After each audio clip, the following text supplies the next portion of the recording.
ब्रह्मा जी कहते हैं कि मैं प्रसन्नता पूर्वक आप सबसे शिव पूजन की उस विधि का भी वर्णन कर रहा हूं जो भोग और मोक्ष को देने वाला। स्वयं विधाता ब्रह्मा जी ने उस विधि का वर्णन किया। मैंने भी अब एक दिन आपको सुनाई दिया है, कोई बात बार बार रिपीट होवे तो ठीक है नहीं है। यथा जलेषु कमलम शैलेनैवाप लिप्यते तथा ज्ञानी ग्रहे तिष्ठा कर्मणा न बध्यते।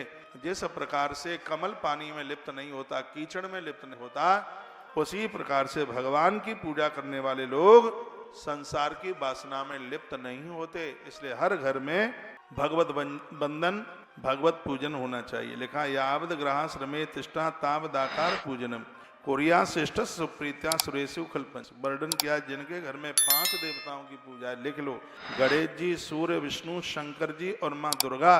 कहा जाता है कि वो घर अपने आप में किसी तीर्थ से कम नहीं हो। 5 देवताओं का पूजन सबके घर में हो। तस्मात् पूज्य देवम शंकरम लोक शंकरम। पूजा में सबके बाद सबसे पहले गणेश जी को पूजन करो और सबके लास्ट में भगवान महादेव को पूजन करो।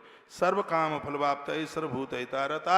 इससे आपकी सभी मनोकामनाएं पूरी होंगी, घर में सुख होगा, हर प्रकार का आनंद होगा।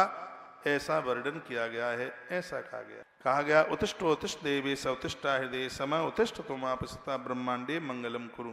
भगवान को सुबह आप जगाते हैं, रात को सुलाते हैं। एक ऐसे शंकर जी हैं जिनको सुलाया नहीं जाता, और सब देवताओं को सुलाया भी जाता है और उनको जगाया भी जाता है। तो जब उनको जगाएं तो उन्हें वंदन करें। प्रभु हम आपको प्रार्थना करते हैं, वंदन प्रणाम करते हैं। अब आप खड़े हो जाइए। चंदनी कुकुमशैव धूप दीपेन केसा नैवेद्य विदशैव पूजित्वा ततस्वम। शंकर की पूजा में कुछ चीजें हैं। चंदन, चंदन के बिना शिव की पूजा पूरी नहीं होती है। जल में गंगा जल, ये लिख लीजिए कुछ बातें हैं।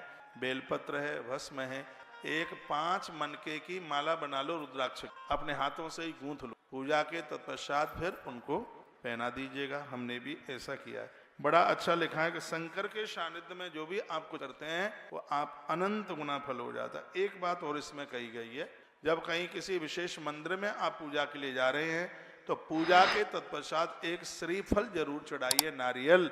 इससे आपके घर में धन की बरकत। दुर्गा जी को नारियल चढ़ाया जाता है तो फोड़ के चढ़ाया जाता है, और माँ दुर्गा के अलावा जितने भी देवता हैं सबको नारियल साबुत चढ़ाया जाता है। शंकर जी के मंदिर में या और देवताओं के मंदिर में नारियल फोड़ा नहीं जाता, सीधा चढ़ाया जाता है। सिर्फ एक माता दुर्गा जी को नारियल फोड़ करके चढ़ाया जाता है। बड़ी अद्भुत बातें कही गई। दीपम कृत्वा तदा तत्र नमस्कारम गुरुरथा। पहले भी मैंने बोला है कि दिए के बिना तो कोई पूजा पूरी होती ही नहीं है।